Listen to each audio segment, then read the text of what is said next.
we looked at the impacts of IS from the cost side of things, in particular, the damage cost side of things. Right? And our study was based on the lionfish impacts on the fishery sector in Jamaica. By the way, I'm Stephan Moonsammy. Sorry for not introducing myself. All right. So for this presentation, we first want to categorize the economic impacts of an invasive alien species, just give a brief overview of the lionfish invasion in the Caribbean.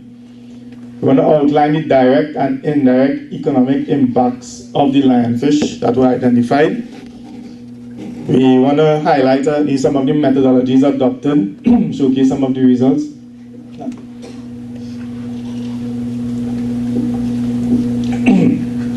I have a cold that doesn't want to go away. We'll show some of the results and look at our conclusions and limitations. I just want to touch a little bit on the methodologies adopted. We actually developed a methodology to try and capture the impacts of the lionfish. And we entitled it the Non-Expansion Consumption Simulation, where we looked at the impacts of the lionfish based on what it consumes and the quantity it consumes. Traditionally, we look at the impacts of an invasive species based on the data derived from the decline in particular areas, the decline in a fish stock or decline in a particular product. But this data was absent in this study because the lionfish emergence is relatively new. The study of it is relatively new within the Caribbean. Jamaica actually started to do research in 2009. So that in the absence of change in fish stock data, we had to try and find a way to get around that and still decipher what was the actual impacts of the lionfish. So we used a consumption approach. So according to Dr. Edward Evans, there are fundamentally 6 economic impacts that IAS, and these can be classified into these categories: effects on the production of goods and services, effects on the production of prices and marketing effects, trade-related issues, they have impacts on food and nutrition security, impacts to human health, and impacts to the environment and natural resources. These impacts could be both negative and positive impacts. And that is one key thing that we need to understand, that there are positive impacts that are derived, positive economic impacts that are derived from invasive species. All right? Majority of these economic impacts, we can associate them as either having a direct economic impact or an indirect economic impact. So a direct impact would be the lionfish consuming fish, consuming shrimps, consuming other species of fish. An indirect impact of that would be eventual declines in the quality of the coral reef. So if the lionfish preys on, say, the parrotfish, the parrotfish is a fish that cleans the reef. If the stock of the parrotfish decreases, then it affects the coral reef. So that's an indirect impact of the lionfish. All right? Based on how we identify the direct and indirect impacts, we determine the economic assessment based on it. All right? So I'll show you what that means. So basically, just to give an overview of what the lionfish is doing in the Caribbean so far, it was identified by Dr. James Morris of the NOAA as the most severe marine finfish invasion in history. So here we have the recorded sightings of the lionfish in 2001, 2003, 2005, 2007, 2009. And it's 2011. Alright? So you see within a matter of 10 years the rate of its invasion. And that has to do with the reproductive capacity and the lack of competition and predation for the lionfish. And Dr. Dane Boodoo, who's here, will be presenting a lot more about the biology and the ecology of the lionfish, and he will go further into these particular aspects. But it has been a rampant invasion. And in particular, lionfish is a voracious predator. It's an ambush predator and it's a very voracious predator. When this study was done in 2011, it consumed over 20 different native species in Jamaica. Recent figures by Dr. Boodoo's office, Dr. Boodoo's Marine Lab in Jamaica, stated as reach about 25 or 30 different species. These include crustacean, parrotfish, a lot of juvenile fish species, and that is particularly important because juveniles are the ones that replenish the fish stock. So if you have a predator that predating on juvenile fish stocks, juvenile species, then eventually will deplete the fish stock. Right? It has a rapid reproduction rate, and this rapid reproduction rate tends to overwhelm the reef habitats. I think it's estimated that one female producing 2 million eggs annually, and it reproduces every 4 days. Something like that, right? It reproduces every 4 days. And this dispersion occurs across several different microhabitats. So lionfish have been found not only on the reefs, but in lagoons and even in deep waters up to 700 meters. So that gives it the capacity to travel across deep waters. Right? And that's why we have this rapid invasion going along the Caribbean archipelago and Central America. Right? So some of the impacts to the fisheries. The direct impacts identified was the loss in biomass daily from the reef habitats due to consumption. So every day, this rapid population will be consuming biomass from the reef habitats. This biomass has a particular value. So with this study, we try to rationally ascertain a value for this loss of biomass. Right? What we need to note is that this biomass will include both commercial and non-commercial fish species. So essentially, if we were to look at fisheries data and try to ascertain values for commercial and non-commercial fish species, we will readily get values for the commercial species. But when it comes to the non-commercial species, that would have been difficult. Right? So we had to try and find out a way around that. Some of the indirect impacts identified was the potential loss in the reproductive capacity of the native species, potential loss in future earnings from each juvenile species consumed by the lionfish, and then there's the overall loss of the marine biodiversity from the reef habitats. So for the potential loss in the reproductive capacity of the native species, what we're saying is that for every juvenile fish the lionfish consumes, that fish had the potential capacity to reproduce. So there's an opportunity cost in the lionfish consuming a juvenile fish. Similarly, for every juvenile fish it consumes that has a commercial value, like the snapper, that had the potential to grow and sold on the market. Right? We actually modeled this in a bigger study. I won't be presenting that model, but we look at a geometric expansion simulation. So essentially, one fish, what it's worth as it's extrapolated, as it geometrically progresses, right? For this particular purpose, we assume that this potential loss could be absorbed in the overall loss of marine biodiversity. So the more juvenile fish it consumes, eventually you will see a decline in the marine biodiversity stock of the reef habitats. So we use the valuation now of the value of the marine biodiversity to assess the indirect impacts. Alright? So a very simple total economic cost for this study was basically the direct cost, the sum of the direct cost plus the indirect cost. And in assessing the direct cost, we used a non-expansion simulation was built using biological parameters, because that was mainly the data that we had available to us, was the biological, ecological parameters of the lionfish. Right?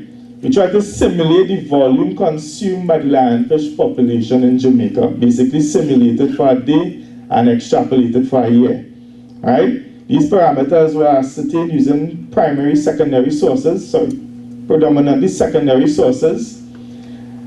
and we used basically a arithmetic progression and a product of functions mathematical model to develop it.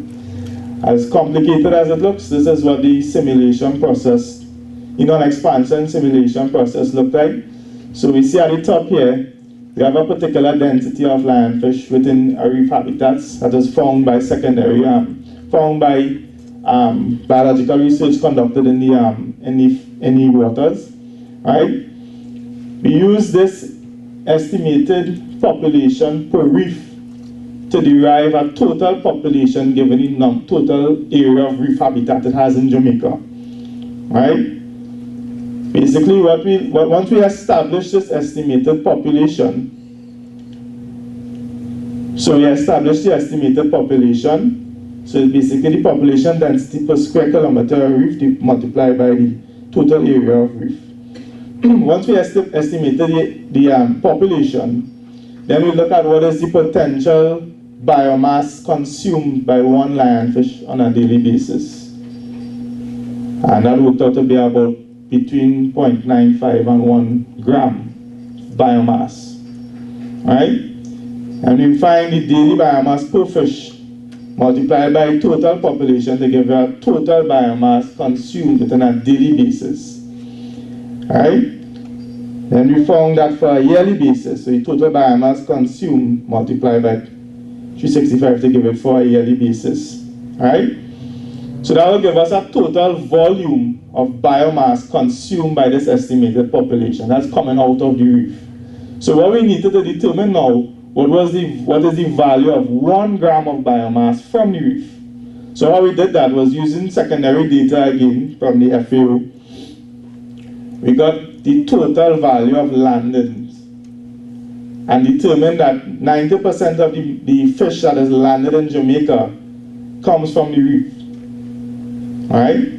So we converted this proportion and found that the quantity that was landed divided by the value of it as quoted by FAO will give us the price per unit kilogram. So we was able to determine what is the value of 1 kilogram of biomass from the reef habitats. Right? So finding out that value P, we came up with this mathematical expression that will give us the cost of consumption for 1 year by the lionfish. Right? So basically stating what the data we got from FAO. So these were the parameters that were used, that were established from other studies.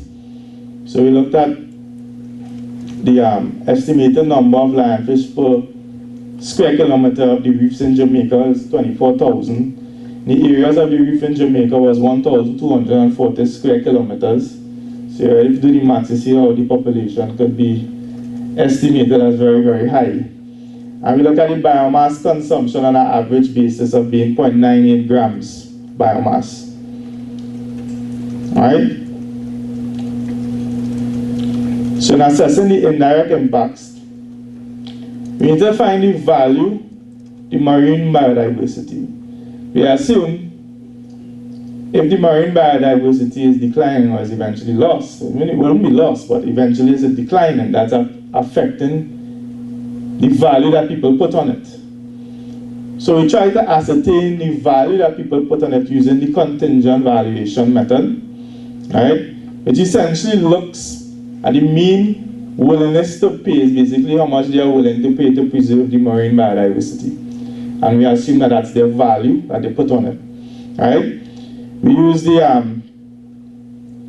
a bid function. So we asked a particular bid amount and they agreed whether or not they would be willing to pay for it. And we use this bid function established by Hahnemann to determine the mean willingness to pay.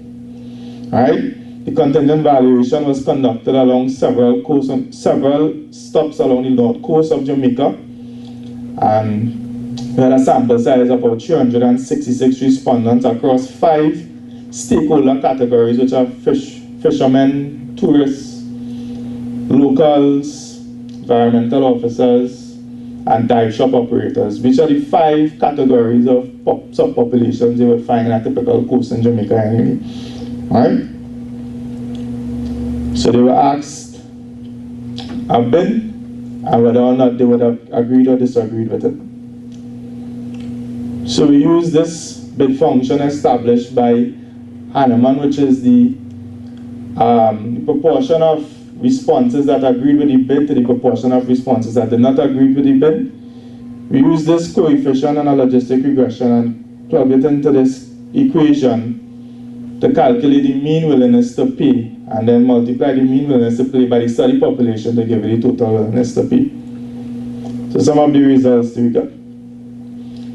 So we estimated around 30 million lionfish specimens in the waters.